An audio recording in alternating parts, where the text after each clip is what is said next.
계시록 요약 17번째입니다. 계시록은 1장 예수 그리스도의 계시라 이랬습니다.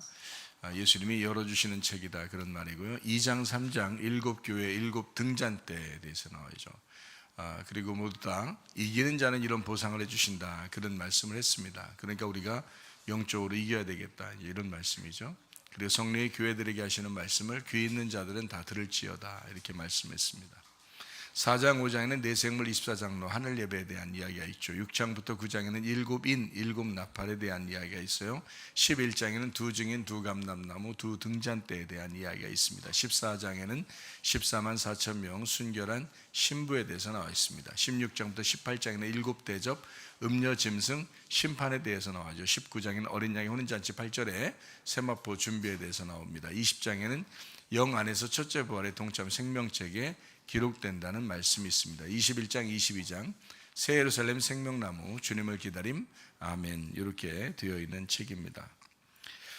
계시록 하나님께서는 본질이 영이요 말씀입니다. 영이요 말씀이라고 하는 것은 보이지 않는다는 특징을 갖고 있습니다. 그러니까 하나님은 말씀이시다, 하나님은 영이시다.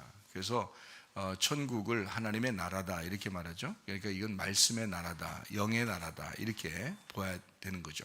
특별히 보이지 않는 것을 의미합니다. 그러다 보니까 이제 요한계시록 같은 경우, 뭐 다른 책도 마찬가지지만 계시록 같은 경우에는 특별히 하나님에 대한 것을 마지막으로 이제 소개해 주는 그런 책이잖아요. 그러다 보니까 말씀을 자꾸 소개해 주려고 하는 거예요. 그러니까 하나님이 말씀이시다라는 부분을 소개해 주려고 하죠. 그러니까 반대 부분이 하나 있어요. 그게 이제 하나님과 반대가 이제 사탄이죠. 근데 사탄도 말인 거죠. 그래서 하나님도 말씀, 사탄도 말. 그래서 이게 선한 말이냐, 악한 말이냐, 이거를 구분해 주는 내용들이에요. 그러다 보니까 결국에는 보이지 않는 말에 대한 이야기고 그 영에 대한 이야기니까 우리가 좀 겉으로 이렇게 보이는 것처럼 이렇게 글씨를 써놨으니까 이해가 안 되는 거는 뭐 당연한 겁니다. 그럼에도 불구하고 우리가 이것은 하나님 본질이 영이고 말씀이구나 라고 하는 것을 우리가 생각을 하면서 말씀을 보게 되면 그렇게 어렵지 않다. 그게 생각만 난다면, 그게 자꾸 생각만 난다면 그렇게 어려운 책도 아니다 이렇게 볼 수가 있습니다.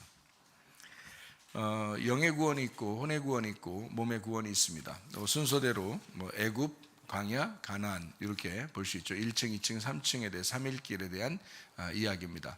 성경은 역시 그 구원에 대한 이야기도 그렇게 되어 있습니다.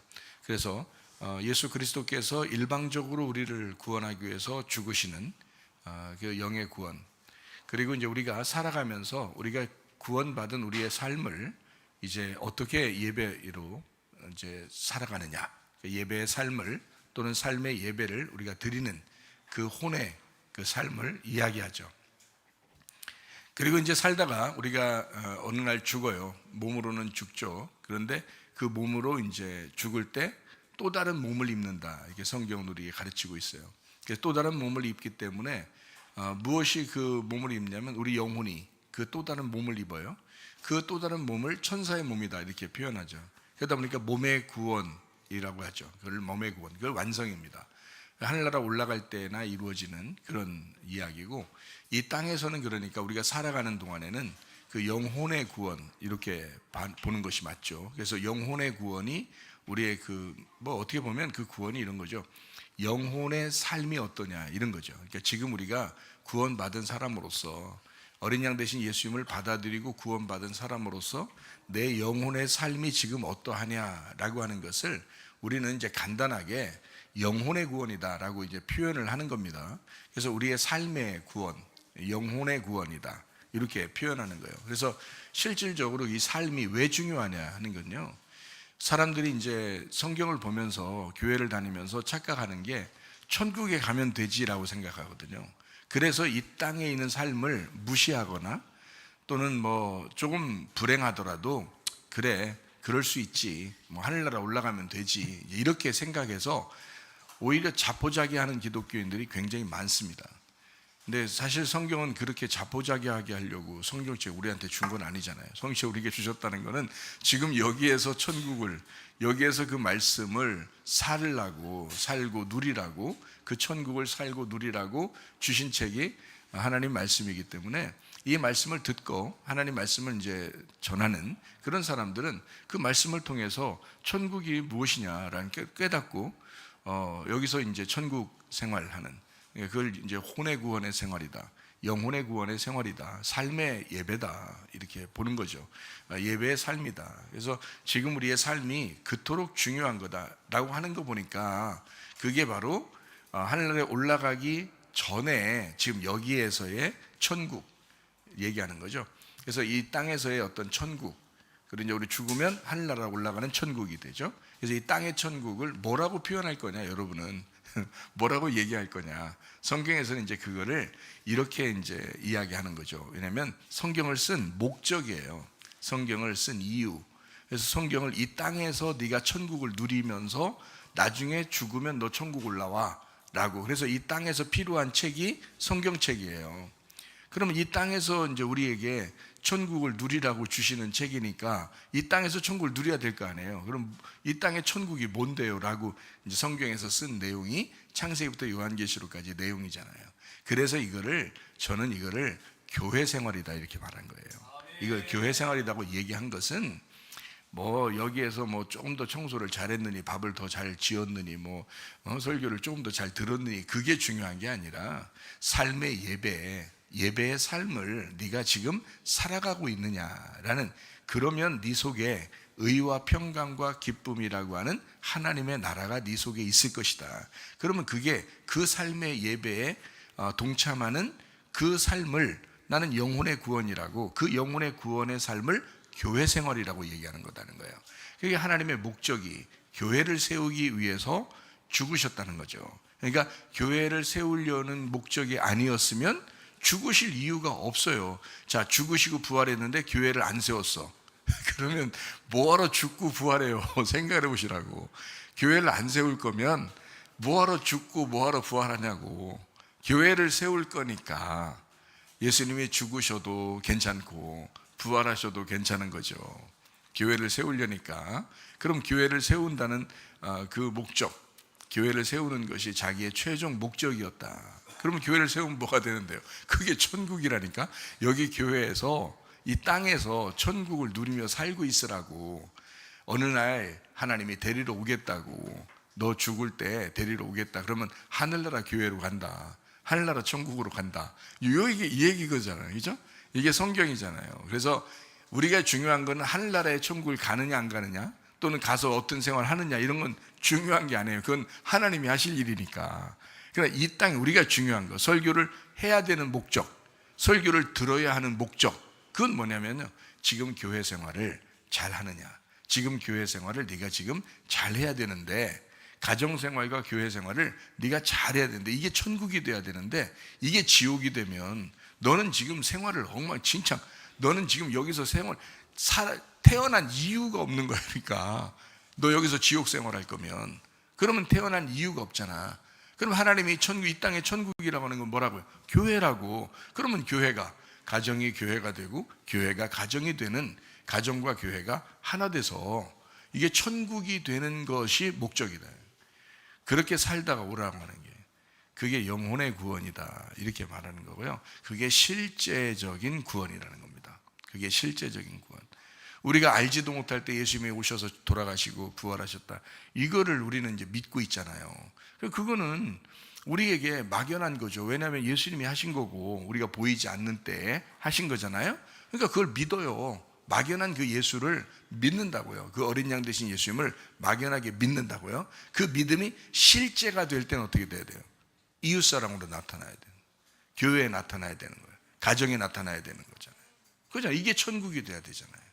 그게 진짜 구원이잖아요. 그래서 영과 영혼의 구원, 이것이 나중에 주님이 데리러 오실 때는 몸의 구원으로 바뀔 것이다. 몸이 이제 바뀌는 거죠. 그래서 하나님 나라에 이제 살게 된다라는 그런 말씀입니다. 2장 3장에는요, 1장에는 예수 그리스도의 계시라 그랬고, 예수님이 열어주시는 그런 체계가 되어야 된다는 말이고, 2장 3장에는 7교회, 7등잔대가 있습니다. 이것은 이제 시대별로 교회라고 하는 것을 통해서 7개의 시대별로 나누어서 이야기하는 생각도 있을 수 있고요. 그리고 어떤 교회를 7교회로 이제 나누어서, 이제 어떤 교회는 이런 교회, 어떤 교회는 저런 교회라고 해서 7교회를 나눠서 이런 교회처럼 사는 교회가 있고 저런 교회처럼 사는 교회가 있다라고 할 수도 있는 거고요. 그리고 이제 이렇게 교회 안에서 7개의 종류의 사람들이 교회에 함께 다니고 있다, 이렇게 볼 수도 있습니다. 그런가 하면 이제 우리의 마음 안에 7개의 특성을 가진 그런 우리의 마음의 본성이 있다는 거죠. 그래서 7개의 특성을 가지고 우리가 살아가고 있다, 이렇게 7교회를 나누어서 설명을 할 수가 있습니다. 자, 그리고요, 이제 4장 5장에는 내생물 24장로 하늘 예배, 이게 성막 성전에 대한 이야기고, 안에서 섬기는 것과 밖으로 섬기는 것에 대한 이야기입니다. 그래서 하나님 말씀도 안에 있는 내용과 밖에 있는 내용이 있어요. 그래서 밖에 있는 내용은 율법이라 그러고 안에 있는 내용은 복음이라 이렇게 말합니다. 하나님 말씀을 성막 성전으로 이게 설명이 되죠, 성경에서는.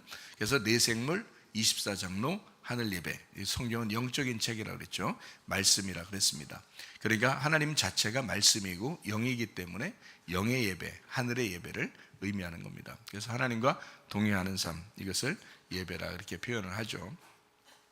6장부터 9장에는 7인, 7나팔에 대한 이야기가 있는데, 6장에는 특별히 4분의 1가량을 이제 파괴하는, 진멸하는 4분의 1가량을 진멸하는 내용이 나오고, 9장에는 3분의 1가량이 이제 파괴되고 진멸된다라는 것이 나옵니다.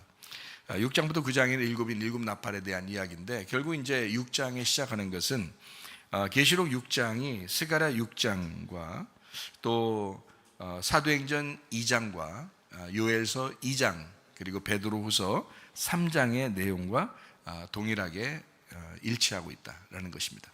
그러다 보니까 이제 그것을 다 종합해서 이렇게 보면 결국에는 이제 하나님의 성령이 우리에게 충만하게 임하게 되면 나라고 하는 것이 진멸된다라는 것을 이제 우리가 볼 수가 있습니다. 그러다 보니까 어떤 의미냐면, 성령 충만하게 되다 보니까 내가 진멸돼, 내 지식이, 내가 알고 있는 것들이 이제 파괴된다는 겁니다. 그러니까 내가 파괴된 만큼 하나님의 성령의 충만이 들어오는 거죠. 그러니까 이게 이제 일치되는 겁니다. 하나님의 성령의 충만이 내게 들어오려니까 나를 이제 파괴시켜서 나를 이제 비워놓게 하는 거죠. 그러니까 내가 비워진 만큼 하나님의 성령이 충만하게 채워지는 거예요. 이걸 이제 요엘서 2장에 종말이라고 표현하는 거죠. 사도행전 2장에도 그게 종말입니다. 말세고요. 그때 이제 무슨 성령 충만이 임하는 그런 역사가 이루어지죠. 베드로서 3장에도 나의 초등학문 지식이 사라지는, 그것을 이제 오히려 종말이다 이렇게 표현하고 있습니다. 스가랴 6장에서 이야기하는 것들, 이런 내용들이 똑같이 계시록 6장에 또 이야기한단 말입니다. 그러니까 7인 7나팔은 결국에는 나의 파괴를, 나를 진멸시키고 하나님이 나를 차지하시고 싶어하는 하나님의 역사, 하나님의 그 열심, 하나님의 그 노력, 이것을 우리가 볼 수 있다라는 그런 이야기입니다. 그리고 이제 9장에는 3분의 1가량이 파괴되는 그런 이야기가 나오죠. 그리고 10장에는 말씀을 보니까 입에 달고 배에 쓰고 다시 예언하게 되리라 라고 했습니다. 이것도 3일길입니다. 그래서 3일길, 복잡하게 생각하면 여러분이 어려우니까 이게 뭐야, 뭐 말씀을 먹으라고 했는데 먹었더니 입에는 달고 배에 가서는 쓰고 그 다음에 이제 다시 또 예언을 해야 되는데, 이게 이렇게 생각하면 복잡하잖아요. 근데 알고 보면 3일길이에요. 그래서 애굽, 광야, 가나안으로 들어가는 그런 이제 여정을 의미하는 것입니다.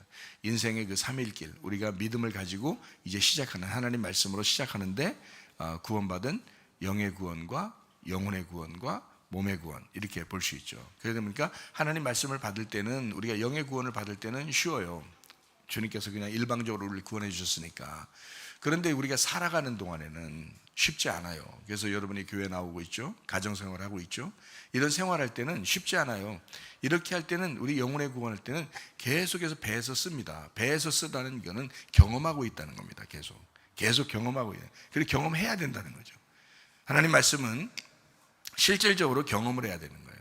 그러니까 뭐 지식으로 아는 거는 아주 일부분이에요. 그는 뭐 많이 알았어도 일부분이 되는 거고, 이제 배에서 쓴 그 경험을 하는 것은 아주 큰 경험이에요. 자기에게 경험하는 거잖아요. 자기만 아는 하나님, 자기만 아는 주님, 이게 있잖아요. 그 경험이잖아요. 그게 그 경험은 굉장히 놀라운 것입니다. 그래서 이스라엘 백성들이 광야에서 주님을 경험한다는 것은 놀라운 축복입니다. 예, 그때 힘들었죠. 힘들었는데 놀라운 축복 가운데 있는 거예요. 그래서 그때 주님을 제대로 발견하는 거예요. 제대로 주님을 알게 되고, 투명한 가운데 자기를 벌거벗겨서 주님을 만나게 되는 그런 역사죠. 그리고 나서 이제 요단강 건너서 가나안 땅을 이제 들어가 다시 예언하게 되리라라는 그런 주의 말씀대로 살게 되는 그런 일을 이제 이야기하는 것입니다. 자, 11장에는 이제 두 증인, 두 감람나무, 두 등잔대에 대한 이야기가 있습니다. 그래서 두 증인, 두 감람나무, 두 등잔대는 두 증인이 한 증인이라고 그랬죠. 그리고 두 감람나무도 한 감람나무라고 그랬죠. 그리고 두 등잔대도 한 등잔대라 그랬습니다. 그래서 기름 부음 받은 자 교회 이렇게 되는 거죠. 기름 부음 받는다는 건 감람나무, 그리고 등잔대는 교회. 그러니까 기름 부음 받은 교회 이렇게 말하는 거예요. 그래서 두 증인, 우리에게 증인이 되려고 한다면, 우리가 증인이 되려고 한다면, 그러면 이제 기름 부음 받은 교회가 돼야 된다. 성령 충만한 교회가 되면 그러면 주님의 증인이 될 수 있다. 성령이 너에게 임하시면 너희가 권능을 받고 예루살렘과 유대와 사마리아와 땅끝까지 이르러 내 증인이 되리라 라고 했습니다. 성령 받고 권능을 받게 된 사람, 그 사람은 증인이 된다 이러잖아요. 그죠? 그러니까 두 증인도 마찬가지죠. 두 증인도 어떤 사람이 두 증인이 될 수 있다? 예, 성령 충만한 교회가 두 증인이 될 수가 있다. 이렇게 표현하는 것입니다. 왕이면서 제사장, 이걸 이제 두 감람나무라고 이렇게 표현하죠. 그 두 등잔대는 이제 교회를 의미하는 거고요. 자, 그리고서 이제 12장입니다. 12장에는 광야로 이제 도망간 그 여자가 이제 임신을 하고, 그리고 이제 아기를 양육하기 위해서 이제 하나님께서 이제 양육하는 그런 1260일의 양육을 이제 그 여자에게 허락하셨다라는 그런 말씀입니다. 그리고 이제 하늘의 전쟁, 영적 전쟁이 있다 이런 얘기가 있고요. 12장에 큰 용, 옛뱀, 마귀, 사탄, 온 천하를 꿰는 자, 영들, 그리고 참소자, 이것이 이제 계속 이제 여자를 공격한다. 여자는 이제 나를 의미하는 거고, 그리고 교회를 의미하는 것입니다. 그렇죠? 여자니까요. 그런데 이제 용이 입을 벌려서 그 입에서 용이 막 토해가지고 여자를 떠내려가게 그렇게 하려고 한다. 그때 땅이 입을 벌려서 그 물을 갖다 다 삼켜버려서 여자를 보호했다. 뭐 이런 이야기가 12장에 나와 있습니다. 그러니까 이것을 이제 삼켰다라는 것에 이제 초점을 우리가 맞추게 되다 보면 사망을 이김이 삼켰다 이렇게 나와 있죠. 그리고 죽을 것을 생명이 삼켰다 이렇게 표현합니다. 이렇게 이제 근데 이제 애굽에서 나오는 이스라엘 백성들을 애굽에서 이제 홍해 바다가 이렇게 있는데, 홍해 바다를 애굽에서 이제 나올 때 이스라엘 백성들이 건너가죠. 그런데 애굽 사람들이 뒤에 따라오다가 홍해 바다가 그들을 삼켜버려요. 이건 이제 어떤 현상이냐? 이건 이제 죽음이죠. 그 물이 죽인 겁니다. 이 사람들을. 이제 물이 삼켜버리면 죽는 거예요. 근데 물을 갖다가 땅이 이걸 삼켜서, 물이라는 것을 땅이 삼켜서 없애버리니까 여자가 산 거예요. 계시록 12장에는 마찬가지로 마귀가 우는 사자와 같이 삼킬 자를 찾고 다닌다는 겁니다.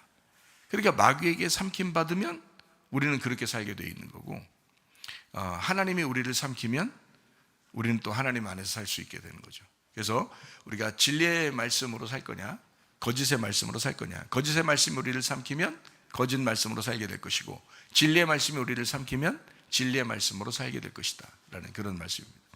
하여튼 거짓이 진실을 이길 수 없어 진실이 그 거짓을 삼키고 살아야 된다는 거예요. 예, 생명이 사망을 삼키고 살아야 된다. 예, 그러니까 이김이 죽음을 삼키고 살아야 된다. 이것이 이제 있어야 된다는 것이 이제 12장의 내용입니다. 13장의 내용은 짐승에 대한 이야기가 나오죠. 자, 13장 내용을 우리가 알기 위해서 성경 구절들을 우리가 지난번에 한번 쭉 이제 찾아보고 읽어본 적이 있습니다. 이것을 하나 쭉 찾고요. 그 다음에 요약하고 마치도록 하겠습니다. 계시록 13장 1절 말씀입니다. 내가 보니 바다에서 한 짐승이 나오는데 뿔이 열이요 머리가 7이라 그 뿔에는 10왕관이 있고 그 머리들에는 신성모독하는 이름들이 있더라. 바다에서 올라오는 짐승입니다. 계시록 13장 4절 말씀입니다. 용이 짐승의 권세를 주므로 용에 경배하며 짐승에 경배하여 이르되 누가 이 짐승과 같으냐 누가 등이 이와 더불어 싸우리요 하더라 라고 했습니다. 자, 그리고 13장 5절 말씀입니다. 또 짐승이 과장되고 신성 모독을 말하는 입을 받고 또 42달 동안 일할 권세를 받았다라고 했습니다. 하나님이 우리를 양육하실 때는 1260일이라고 했고요. 똑같은 것을 달수로 말하면 42달인데 이제 짐승이 일할 권세를 받은 것이 42달이다 이렇게 이야기했습니다. 13장 11절 말씀해 보니까 내가 보면 또 다른 짐승이 땅에서 올라와요. 이건 바다가 아니고 땅에서 올라오니 어린 양같이 두 뿔 있고 용처럼 말을 하더라. 자, 흉내내는 자가 있습니다. 흉내내는 다른 짐승이 나오더라 이렇게 이야기해요.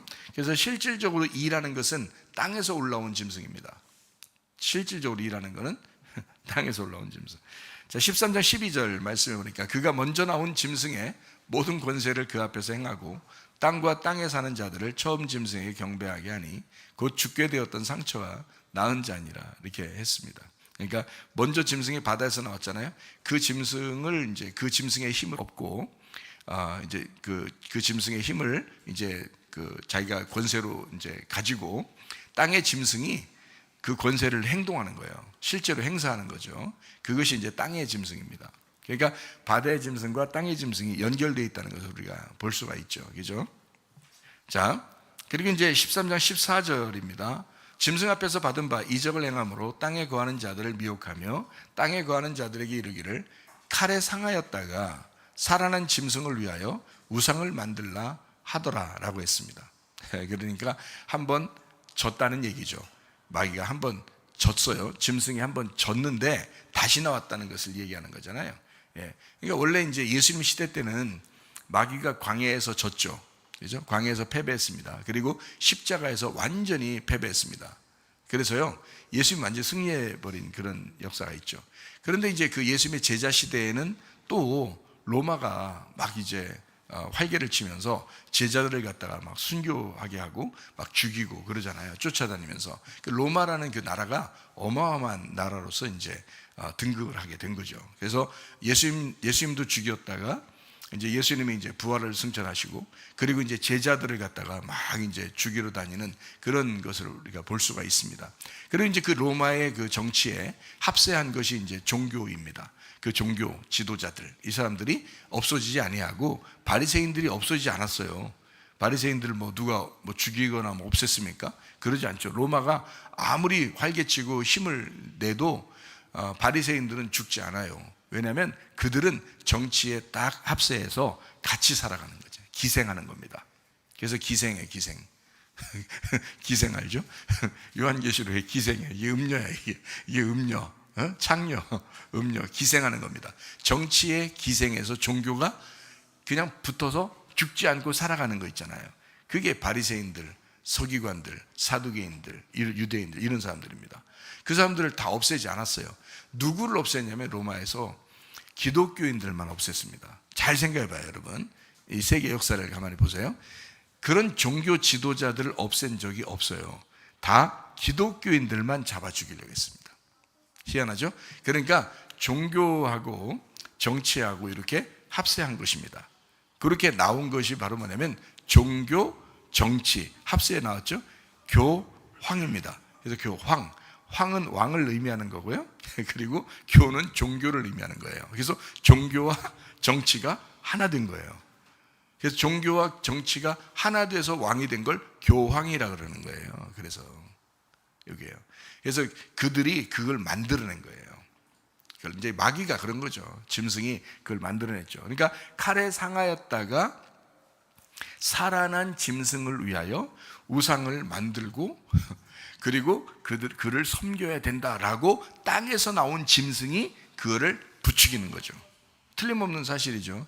그러니까 결국에는 죽었다고 생각했던 마귀의 역사가 다시 살아나서 역사할 수 있도록 한 것이 땅의 짐승이 그걸 만들어낸 거잖아요. 땅의 짐승이. 그리고 결국엔 뭐 땅의 짐승이 뭐겠어요? 그 중세 암흑 시대에는 뭐 면죄부라는 게 있었죠. 동전을 갖다가 이렇게 땡그랑 헌금할 때 땡그랑 소리 나면 자기 조상들이 지옥에 있다가 천국으로 간다는 거예요. 소리 듣고서 이제 하나님이 데리고 간다는 거죠. 이게 이제 면죄부라는 성전을 지어야 되는데 어마어마한 그 성전들을 막 지어야 되는데 교회들을 지어야 되는데 돈이 필요한 거예요. 그래서 그런 아이디어를 짜낸 겁니다. 동전을 딱 넣으면 그 땡그랑 소리를 듣고 죽은 조상들이 천국으로 올라간다, 연옥으로 올라간다 이렇게 이제 생각을 한 거예요. 그래서 그거를 실제로 그렇게 하고 막 그 계단을 막 이렇게 무릎으로 오르면서 그 고행을 하고 막 했던 거죠. 그것을 이제 보면서 비참하게 생각했던 한 사람이 있었는데 그게 바로 루터라는 사람이었습니다. 그래서 루터에 의하여 종교개혁이 일어난 거죠. 그 중세 암흑 시대, 그래서 수많은 이제 사람들을 이제 잡아 죽이던 그 중세 암흑 시대죠. 그때 침례를 다시 받았던 사람들을 재침례 교도라고 그러는데 그 침례 다시 받았던 사람들을 죽인 그 인원수가 숫자로 기록된 그 죽일 때 숫자를 이제 누구 이제 재침례 교도야 죽여라 해서 죽여라 이름 써놓고 죽여라 할 때 그 이름 써놓은 사람이 5천만 명이에요. 5천만 명. 우리나라 인구 전체가 침례받았다고 죽었다고 생각해 보세요. 그게 어느 때 이루어진 사건이냐면 중세 암흑 시대 로마 카톨릭 시대예요. 그러니 그때 당시에 죽임 당하는 사람들이 생각할 때는 그 로마 카톨릭을 뭐라고 보겠어요? 교황을 뭐라고 보겠어요? 적그리스도라고 본 거예요. 그를 짐승이라고 본 거예요. 그래서 중세 암흑 시대에 루터나 칼빈이나 뭐 이런 사람들이 그 책을 이렇게 쓰거나 사람들에게 편지 쓴 걸 다 보면 다 교황이 적그리스도라고 쓴 거였어요. 그때 당시에는 교황이 적그리스도라고 썼어요. 자, 어쨌든 이 땅에 나온 짐승이 바다에서 나온 짐승을 위해서 우상을 만들고 그를 섬기라고 하는 거죠. 그러니까 칼에 죽었다가 다시 살아나. 여러분, 마귀가 완전히 죽어버리지 않았어요. 예수님 시대 때도 죽질 않았어요. 영적인 존재인데 왜 죽겠어요? 죽지 않죠. 살아서 또 역사하고 또 역사하죠. 지금 시대까지 계속 역사해요. 누구에게? 짐승에게. 계속 그 용이 짐승에게 역사하는 거예요. 선악과 아담과 하와를 먹였던 선악과를 먹였던 옛 뱀이 용이에요. 그가 용이라고, 마귀라고, 사탄이라고. 그가 계속 짐승에게, 지금 시대까지 계속 짐승에게 힘을 불어넣어줘요. 누군가는 짐승인 거야. 누군가는 짐승이 계속 이 시대까지 내려와요. 어느 시대로 끝난 게 아니에요. 짐승은 계속 내려오고 있어요. 그 시대마다 짐승이 있다고. 중세 암흑 시대에는 누가 짐승인 거예요? 교황이에요. 그때는 실제로 그랬다고요. 로마 시대 때는 누가 짐승이겠어요? 로마 시대는 예수님 제자들이 있는 때, 자, 예수님 부활 승천했어요. 제자들이 있었어요. 그 제자들이 계시록을 막 씁니다. 요한이 계시록을 이제 계시받아서 썼어요. 그리고 이걸 갖다 편지를 다른 이제 사람들에게, 성도들에게 읽으라고 막 전달해 줬어요. 그 계시록을. 자, 그때는 짐승이 누구겠어요? 누구라고 생각하고 썼겠어요? 로마의 네로 황제입니다. 로마 네로 황제. 네로 황제가 어마어마한 제자들을 잡아 죽였어요. 여러분, 그때는 그게 짐승이에요. 그러니까 기독교를 핍박하는 자가 짐승입니다. 지금 시대는 기독교를 핍박하는 자들이 짐승이에요. 여러분, 기독교를 번창하게 만들어주면 좋은 사람이지, 기독교를 핍박하면 그 짐승이야, 그게. 그러니까 이 시대를 여러분이 잘 읽으면 여러분 이해가 되겠죠. 어떤 시대가 될 것이냐, 앞으로 어떤 시대가 올 것이냐, 이런 것을 잘 읽어보면 알겠죠. 이게 성경 말씀을 이렇게 우리가 잘 전달하잖아요. 이렇게 전달하는 그 패턴을 맞추어가지고 시대가 흘러가는 것 같고, 이상하게 이 시대가 지금 우리는 그냥 설교하고 있는 중이거든요. 근데 이 설교를 따라서 시대가 이렇게 흘러가는 것 같고, 희한하게 참. 이 시대가 그런 시대입니다. 자, 계시록 13장 18절 말씀입니다. 지혜가 여기 있으니 총명한 자는 그 짐승의 수를 세어봐라. 그것은 사람의 수니 그의 수는 666이니라. 이렇게 되어 있습니다. 사람의 수다 이랬어요. 짐승의 숫자가 사람의 숫자다. 이게 666이다 라고 되어 있어요. 그래서 사람이 짐승이에요. 사람이. 그러니까 그때 당시에 로마 시대에 제자들을 죽이던 당시의 사람은 누구예요? 짐승의 사람. 666이라고 하는 네로 황제예요. 그럼 중세 암흑 시대에는요, 그땐 교황이에요. 그게 666 짐승이에요. 지금은요, 기독교를 핍박하는 어떤 존재가 다 666이에요. 그들에게 용의 말이 들어가는 거야. 그들에게 용이 권세를 주는 거예요. 마귀의 권세를 받은 자들이에요. 기독교를 핍박하는 자들은. 그러면 지금 기독교 핍박하는 자들이 사글이 없어졌을까요? 지금도 있을까요? 앞으로 나올까요? 계속 있고 앞으로도 나올 거예요. 그럼에도 불구하고 인내하는 믿음을 지키셔야 합니다. 그게 그리스도인들, 우리 믿는 사람들, 그게 인내하는 사람. 13장 다음에는 몇 장이 나올까요? 계시록 13장 다음이 몇 장 나올까요? 12장 나올까요? 아니죠. 14장 나오겠죠? 14장에는 뭐가 나올까요? 14만 4천 명 순결한 신부에 대해서 나와요. 그러면 13장에 해당되지 않는 순결한 신부도 있다는 얘기죠. 그죠? 그럼 여러분과 제가 14장에 해당되는 사람들이 돼야 되겠죠. 그죠? 13장에 해당되는 사람이 아니라 14장에 해당되는 사람이 돼야 되겠죠. 핍박을 받을지언정 순결한 것을 잃지 않아야 되겠다. 순결한 신부가 돼야 되겠다라고 하는 것이 여러분과 저의 믿음이 돼야 됩니다. 야고보서 2장 19절 이제 이야기를 이제 보기 전에 잘 생각해 봐요.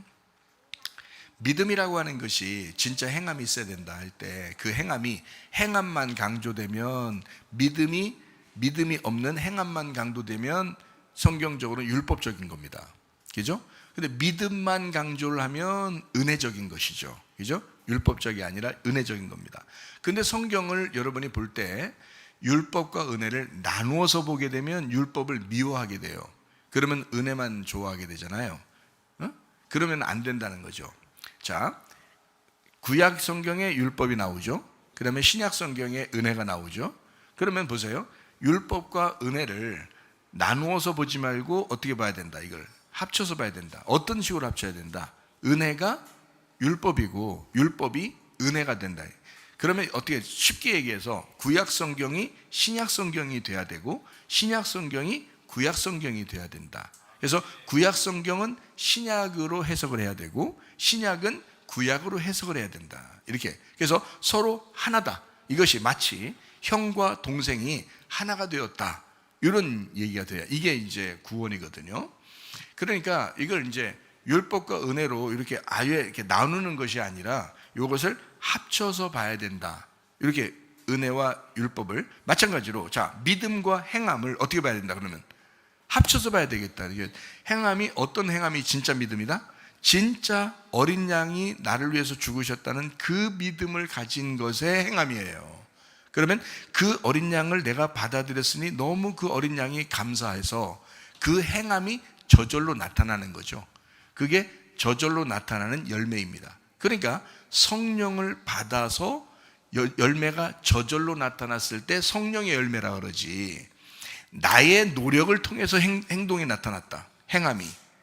그게 야고보서 2장 19절이 아니라고요. 야고보서 2장 19절은 하나님은 한 분이신 줄을 믿느냐? 잘하는도다. 귀신들도 믿고 떠느니라 했습니다. 그러면 야고보서 2장의 내용은 영혼 없는 몸이 죽은 것처럼 행함이 없는 믿음은 죽은 것이다 라고 했어요. 그럼 우리는 어떤 면에서 그러다 보니까 행함을 강조한다라는 생각을 하게 되죠. 그러면 안 된다는 겁니다. 어린 양이라고 하는 예수 그리스도를 내 마음속에 확실히 믿는 것이 행함이에요. 그렇잖아요? 믿음이 행함이니까. 제 말이 무슨 말인지 알겠죠?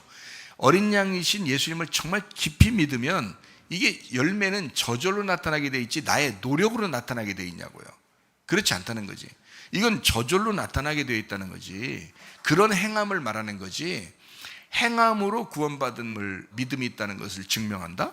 이상하잖아요. 그런 말이 아니란 말이에요. 믿음이면 천국 가는데, 믿음만 있으면 천국 가는데 무슨 행함이 필요하겠어요? 그러니까 내가 말하는 이 믿음, 행함이라는 것은 어린 양을 받아들인 그 믿음을 얘기하는 거예요. 그것을 진짜 받아들인 것이 행함이라는 겁니다. 그게 행함이니까 열매는 저절로 나타나요. 그래서 열매, 어떤 열매를 말하느냐? 성령의 열매예요. 자, 이렇게 하니까 예수를 믿었으니까, 확실히 믿었으니까 성령이 들어왔죠. 성령이 들어오니까 이제 행함이 나타나야 되잖아. 행함이 나타나니까 이렇게도 하고 저렇게도 해야지. 그런 게 아니란 말이에요. 여러분의 삶을 얘기하는 거예요. 그냥 믿음이 왔으니 내가 살아가는 거야.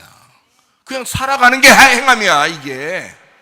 그 살아가는 행함이 안 나타났다. 그럼 너 믿음은 가짜라는 거지. 너의 가정에서, 너의 교회에서 다른 사람들에게 너의 속에 있는 진짜 어린 양을 믿는 그 믿음이 네가 살아가는 것이 열매로 나타났을 때, 그 행함이 나타났을 때, 그것을 보고 진짜 믿음 있구나라는 것을 확신한다는 거죠. 말로만 믿는다 하면서 행함이 나타나지 않았다, 열매가 나타나지 않았다, 그러면 그 나무가 아니라는 얘기죠. 그 나무, 사과나무면 사과는 열매로 나타나게 돼 있다는 거야. 감나무는 감이 어느 날 열리게 돼 있다는 거지. 마찬가지잖아요. 그 열매가 어떻게 나타나는 거예요? 이것도 하고 저것도 해야 되니까? 그렇게 하니까 나타났어요, 여러분? 그런 말 아니라고요. 믿음이 행함이라고, 예수를 믿는 게 행함이라고, 말씀을 듣는 게 행함이라고, 말씀을 믿는 게 행함이라고. 그게, 그러니까 그 말씀을, 내 말 들었느냐? 내 말 왜 안 듣냐? 내 말 들었느냐? 내 말 순종하느냐라는 말이란 말이에요. 쉐마라는 그 말이 듣느냐라는 말인데요, 듣는다라는 말이에요. 쉐마라는 말인데 그게 뭐냐? 순종한다라는 말이에요. 너 순종하고 있느냐? 그 말이거든요. 너 내 말귀 알아듣느냐? 이 말이에요. 하나님 말씀에 대한 말귀를 알아듣는 게 행함이야. 그게 순종이라고요. 그러니까 뭘 행했다, 뭘 한다 이런 말이 아니고 삶이야. 우리의 삶이라고. 모든 그 24시간 365일 나의 모든 생활, 내 모든 생각과 내 모든 말과 내 모든 행함이 그대로 삶으로 나타나는 거예요. 그게 열매라고요. 그게 성령의 열매를 얘기하는 거예요. 여러분, 자, 우리는 이제 짐승 같은 말의 사람이 아니라 어린 양의 말, 어린 양의 말씀을 따라 순종하는 그런 사람들입니다. 그러므로 진짜 믿음을 여러분 소유하셔야 합니다. 자, 이 짐승이라는 것이 다니엘서 7장에 나와 있어요. 다니엘 7장 3절 말씀입니다. 큰 짐승 넷이 바다에서 나왔는데 그 모양이 각각 다르다. 4절입니다. 첫째는 사자와 같은데 독수리의 날개가 있고 내가 보는 중에 날개가 뽑히고 땅에서 들려서 사람처럼 두 발로 서게 함을 받았고 사람의 마음을 받고 있더라. 이게 사람을 얘기하는 거죠. 자, 5절입니다. 또 보니 다른 짐승 곧 둘째는 곰과 같은데 몸 한쪽 들었고 그 입에 이 사이에 새 갈빗대가 물렸고 그것에게 말하는 자들이 있어 이르기를 일어나서 많은 고기를 먹으라 했고 6절입니다. 그 후에 내가 또 보니까 다른 짐승 표범과 같은 것이 있는데 등에는 새 날개 넷이 있고 그 짐승에게 머리 넷이 있으며 권세를 받았다. 7절입니다. 내가 밤 환상 가운데 그 다음에 본 넷째 짐승은 무섭고 놀라우며 매우 강하며 또 쇠록된 큰 이가 있어서 먹고 부서뜨리고 나머지를 발로 밟았으며 이 짐승은 전에 모든 짐승과 다르고 열뿔이 있더라. 이렇게 씁니다. 자, 네 나라라고 그랬죠? 바벨론, 메데바사, 그리스, 로마입니다. 메데바사는 하나예요. 메데와 바사. 그래서 이게 그 패권을 가진 게 바사 나라입니다. 페르시아. 그래서 바벨론, 메데, 바사죠. 그 다음에 그리스, 로마예요. 그래서 넷째 짐승을 로마라고 이렇게 표현을 하는 것입니다. 17절, 18절입니다. 그 네 큰 짐승은 세상에 일어날 네 왕이라. 지극히 높으신 이의 성도들이 나라를 얻으리니 그 누림이 영원하고 영원하고 영원하리라 라고 했습니다. 이 네 나라 중에서 로마라는 큰 나라가 올 텐데 그때 예수님이 십자가 못 박혀 돌아가시게 되고 아주 악조건이 오게 될 수도 있다. 근데 그때 하나님의 나라가, 하나님의 교회가 세워질 것이다. 이런 이야기를 이제 예언으로 말씀을 해놓은 것입니다. 19절입니다. 이에 내가 넷째 짐승에 관하여 확실히 알고자 했다. 왜냐하면 미래의 일이니까 잘 몰랐잖아요. 그래서 확실히 알고 싶어서 곧 그것은 모든 짐승과 달라서 심히 무섭더라. 그 이는 쇠요 그 발톱은 노시니 먹고 부서뜨리고 나머지는 발로 밟았다라고 되어 있습니다. 25절입니다. 그가 장차 지극히 높으신 이를 말로 대적하며 또 지극히 높으신 이의 성도를 괴롭게 할 것이며 그가 또 때와 법을 고치고자 할 것이며 성도들은 그의 손에 붙임바되어 한 때와 두 때와 반 때를 지내리라. 이렇게 되어 있습니다. 자, 시대마다 어떻게 됐다고요? 우리의 모든 인생을 뭘로 표현하냐면요, 한 때, 두 때, 반 때로 표현합니다. 이게요. 자, 72일에도 마찬가지예요. 72일에도 한 때, 두 때, 반 때로 표현해요. 그리고요, 우리 그 달수로 따지면 42달로 보는 거고요. 그 다음에 일수로 따지면 1260일로 보는 겁니다. 여러분, 광야에 들어가면, 자, 애굽에서 나온 사람들이 광야에 들어가면 몇 년을 지내죠? 40년을 지내게 되어 있습니다. 금식을 하나님이 이제 시키게 될 때 며칠을 이제 금식해요. 예수님이 금식하면 며칠 하게 돼요? 40일을 하게 됩니다. 이게 사라고 하는 표현이거든요. 그래서 40이라고 하는 고난과 고통을 의미하는 거예요. 그래서 40 광야이죠. 광야 생활. 자, 이 마찬가지로 계시록에는 어떻게 표현하고 있냐면 42달, 1260일, 한 때, 두 때, 반 때, 3일 반 이렇게 표현을 해요. 그래서 그렇게 표현하는 이제 표현 도구예요, 이게. 그러다 보니까 자, 이렇게 표현하는 거니까 어느 때든지, 자 보세요. 제가 얘기했죠. 로마 시대에는 누가 적그리스도고 짐승이라고 했어요? 로마가요. 로마가 무섭게 나타난다 했잖아요. 그죠? 로마가 무섭게 나타나. 그때 왕이 네로 왕이라고요. 네로. 검은 고양이 네로가 아니라 네로 왕이라고. 그 네로 왕이 빌라도 때, 이제 빌라도 총독이 있을 때 예수님이 돌아가셨잖아요. 그죠? 그리고 난 다음에 이제 패권을 가지고 왕이 된 이제 왕이 있었는데, 예수님의 제자들 시대에 네로 황제가, 로마 왕이 그때 그냥 다 죽여버리는 거예요. 그냥 이 제자들을 갖다가 미워하고 죽이고 이러는 거예요. 그래서 계속 이런 시대가 끝난 게 아니라 계속 넘어오다가, 자, 그때 당시에 있어 로마 시대와 이제 로마의 정치와 합세했던 바리새인들, 그리고 사두개인들, 서기관들, 이런 로마의 정치에 이제 하나가 된 그 종교 지도자들 있잖아요. 그 사람들이 딱 모여가지고 뭘 하나 만들었냐면 교황을 만들어낸 거예요. 교황을. 그래서 종교와 정치가 합해진 교황을 만들어냈어요. 그게 이제 이 교황이 가장 큰 패권을 가지고 막 이제 왕들보다 훨씬 더 높은 위치에서 그들을 갖다 이제 막 자기 발이나 핥어라 막 하면서 이렇게 왕들을 갖다 그렇게 지배할 정도의 큰 권세를 가질 때가 중세 암흑 시대예요. 그 중세 암흑 시대, 그 중세 어마어마한 중세 암흑 시대를, 그러니까 암흑 시대라고 그러죠. 종교 개혁이 일어나기 전까지 그 암흑 시대를 이제 지냈는데, 그 암흑 시대에 수많은 기독교인을 죽였습니다. 그러니까 진짜 기독교인들을 죽인 거예요. 그러면 보세요. 자, 지금 이슬람권에 있는 나라들에서는 이슬람을 믿지 않고 기독교를 믿는다 그러면 그 사람들은 어때요? 살려둬요? 아니면 죽여요? 죽여버려요. 그러면 막 불에 태워 죽이고 막 이러거든요. 가족들이 막 불에 태워 죽이고 막 이래요. 자, 그러면 거기서 불에 태움 당해서 죽임당하는 기독교인들은 누가 적그리스도예요? 이슬람의 법이 적그리스도예요. 이슬람의 법이. 그죠? 이슬람이라고 하는 그 사람들, 자기 가족들도 그렇고 알라를 믿는 그 사람들이 짐승들이에요. 그죠? 죽임당하는 기독교인 입장에서 보면. 자, 그러면 공산권 나라에 있는 사회주의 공산권 나라에서는요, 막 교회 십자가 불태워버리고, 교회 불태워버리고, 막 기독교인들을 막 잡아가고, 막 이렇게, 막 교회를 압수수색하고, 막 이러는 사람들이 있으면요, 그 사람들이 짐승이 되는 거예요. 그 공산권에서는 그들이 짐승인 거야. 그러면 지금 우리나라나 다른 지금 세계적으로 지금 막 사회주의, 공산주의 어떤 사상이 막 퍼져나가고 있거든요. 그런 사상들이 퍼져나가고 있어요. 그래서 이것이 지금 당연시 되면서 문제는 뭐냐면 딱 한 곳만 핍박을 당하게 되어 있습니다.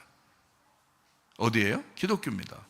기독교가 딱 핍박을 당하는 시대에 도래한 거예요. 공산권 어떤 사상이 점점 세계를 막 지금 휩쓸면서 나가고 있는데, 사상이 점점 번져나가는데, 문제는 기독교를 핍박하고 있다는 거죠. 그렇죠? 그게 이제 기독교를 핍박하고 있는 이럴 때 딱 보면 뭐예요? 그러면 지금 시대는 공산권과 하나된 사상들, 그들이 그 사상을 가진 자들이 짐승이 되겠구나. 딱 보면 알겠죠. 저는요, 생각을 해봤습니다. 이 시대에 짐승이 누굴까? 아니, 로마 시대는 네로 황제였어요. 중세 암흑 시대는 교황들이었고요. 그러면 지금 시대는요, 짐승이 없어졌나요? 뭐 큰 용, 옛 뱀, 마귀, 사탄이 사라졌나요? 그렇잖아요. 그들은 여전히 짐승에게 힘을 주고 그 짐승은 일을 하게 된다. 바다에서 나온 짐승을 위해서 땅에서 나온 짐승이 일을 하게 된다.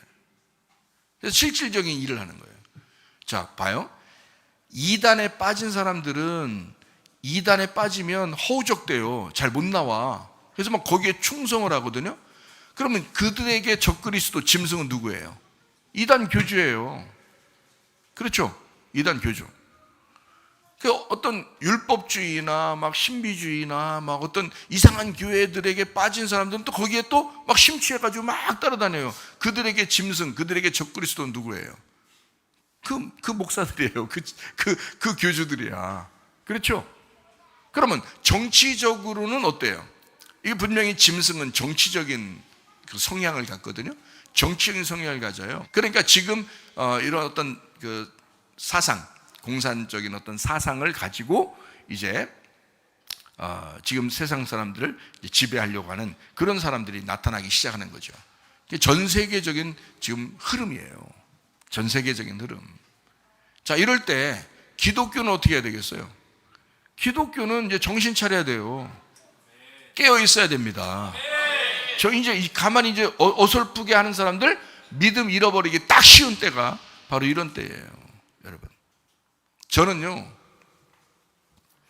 그냥 대통령이 누가 됐다고 해서 저는 그 대통령을 인정하고 그냥 우리 뭐 인정합시다, 인정 안 해요, 저. 아니, 나의 대통령이 누굽니까? 나의 왕이 누구십니까? 나의 대통령은 예수님이에요. 나의 대통령은 하나님 말씀에 있는 예수님이라고. 내가 왜 세상에 있는 대통령에게 내가 굴복해야 합니까? 그럼 보세요. 아니, 그러면 뭐 왜 굴복 안 해? 아니, 우리가 무슨 뭐 이시 조선시대에 살고 있습니까?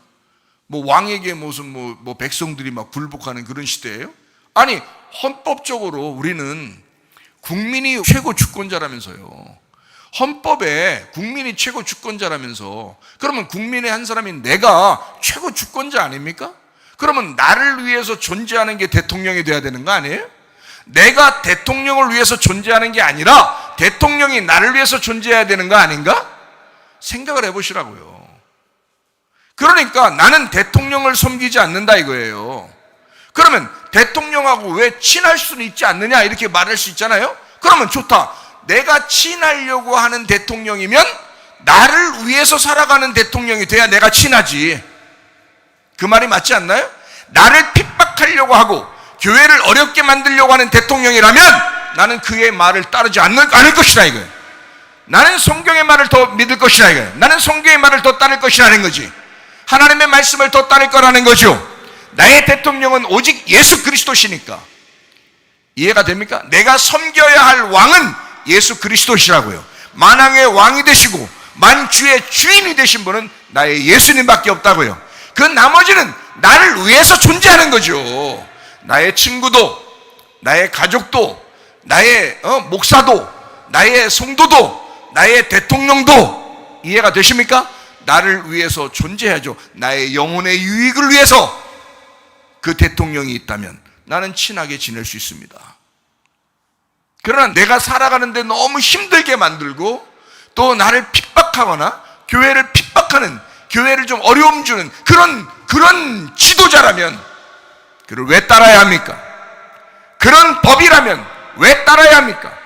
어떤 사람이 그렇게 얘기했다고 그래요. 어떤 소쿨인가 누가 그렇게 얘기했다는데, 악법도 법이다 뭐 이런 얘기를 했다는데요. 저는요, 악법은 악법이라고 생각합니다. 분명히 여러분에게 얘기합니다.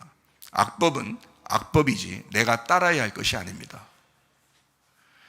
왜 악법을 따릅니까? 아니, 사람을 죽여도 괜찮다, 도둑질해도 괜찮다, 간음해도 괜찮다, 음란해도 괜찮다, 이혼해도 괜찮다, 그런 법을 막 만들었다, 낙태해도 괜찮다, 뭐 이런 나쁜 법을, 마약해도 괜찮다, 이런 나쁜 법을 만들어 놓고, 자, 그거를 해도 괜찮은 거야 라고, 악법도 법인 거야, 법이니까 그냥 지켜도 돼. 나 안 지킨다니까요. 왜 악법을 지키냐고. 내가, 나는 그 악법보다 훨씬 더 초월적인 선한 법이 있다고요. 그거보다 먼저 있었던 법이 있다고요. 그게 하나님의 말씀입니다. 나는 이 말씀을 따른다고요. 나는 이 말씀을 따를 거라고요. 누가 왜 나에게 그걸 강요하냐고.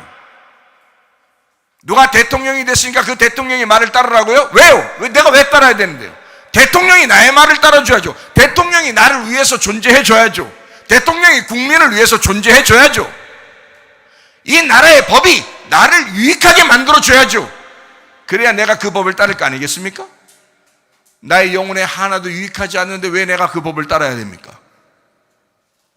나에게 하나도 유익하게 해주지 않고 교회를 오히려 어렵게 만들고 교회를 핍박할지도 모르는 그런 사람을 내가 어떻게 따릅니까? 말도 안 되는 소리죠. 저는 하나님 말씀을 믿습니다. 하나님이 선하게 우리 나라를 인도하실 줄로 믿습니다. 하나님이 우리 교회를 선하게 인도하실 줄로 믿습니다. 여러분과 저의 왕은 예수 그리스도십니다. 여러분과 저의 주인은 오직 예수 그리스도십니다. 성경 말씀 하나 읽고 마치도록 하겠습니다. 계시록 13장 10절 말씀입니다. 사로잡힐 자는 사로잡혀 갈 것이요 칼에 죽을 자는 마땅히 칼에 죽을 것이니 성도들의 인내와 믿음이 여기 있느니라. 그때 당시에도 핍박이 있었습니다. 지금 시대는 핍박이 없을까요? 앞으로는 핍박이 없을까요? 점점 더 핍박이 있을 수 있습니다. 그럼에도 불구하고 인내와 믿음, 성도들의 인내와 믿음이 여기 있느니라. 주님은 이걸 강조합니다. 하나님의 말씀은 우리에게 이것을 강조합니다. 계시록 14장 12절 말씀 읽고 마치도록 하겠습니다. 성도들의 인내가 여기 있나니 그들은 하나님의 계명과 예수에 대한 믿음을 지키는 자니라. 여러분, 믿음으로 승리하시기를 바랍니다. 인내함으로 승리하시기를 바랍니다. 앞으로 어떠한 어려움이 우리에게 닥칠지라도 너 닥쳐. 예수 그리스도 안에서 우리는 인내함으로 그 믿음으로 승리할 것이다. 믿음을 굳게 지키고 정신 차리고 깨어서 기도하다가 주님 만나시기를 바랍니다. 우리 한 목소리로 기도하겠습니다. 하나님 앞에 기도합니다. 주여, 우리가 믿음으로 승리하게 하옵소서. 인내함으로 승리하게 하옵소서. 기도합니다. 우리 하나님 아버지 인도하시고 살아가심을 감사합니다. 주 뜻대로 살게 도와 주옵소서. 인내함으로 살게 하옵소서. 하나님 믿음으로 살며 승리하게 도와 주시옵소서. 비염은 떠나갈지어다, 아토피 떠나갈지어다, 위장병 떠나갈지어다, 어지럼증 사라질지어다, 두통은 사라질지어다, 류마티스 간염 떠나갈지어다, 어깨 통증 사라질지어다, 허리 디스크, 목 디스크 떠나갈지어다, 심장병 온전해질지어다, 각종 종양, 암덩어리 떠나갈지어다, 감기 몸살 온전해질지어다, 협착증 사라질지어다, 건설피부 온전해질지어다, 이명은 사라질지어다, 장애면역 질환 온전해질지어다, 식도염 사라질지어다, 유리결석 떠나갈지어다, 우울증, 불면증, 환장이 두려움, 불안, 초조 다 떠나갈지어다, 음란, 거짓, 도둑질, 미움, 욕심은 다 떠나갈지어다. 우리 하나님 아버지, 몸이 연약하여 하나님 예배 드릴 때 불편을 호소하는 사람들도 있습니다. 하나님 아버지, 몸을 치료해 주시옵소서. 머리끝부터 발끝까지 우리 하나님 만져주셔서 하나님 치유하실 줄로 믿습니다. 치유의 손길을 경험하게 도와 주옵소서. 하나님, 우리 영과 우리 몸이 건강하여 예배 드리다가 주님 만나게 하옵소서. 하나님, 성도들의 인내와 믿음이 여기 있다고 했습니다. 우리 교회 하나님 믿음으로 승리하게 하옵소서. 인내함으로 승리하게 도와 주옵소서. 세상이 아무리 변할지라도 그리스도 예수의 인내가 우리 안에 있게 하옵소서. 믿음 있게 하옵소서. 승리하게 도와 주옵소서. 예수님 존귀하신 이름 받들어 기도 올리옵나이다. 아멘. 주님 감사합니다. 우리 하나님 아버지 함께 하시고 사랑하심을 믿습니다. 우리 하나님 도와주시옵소서.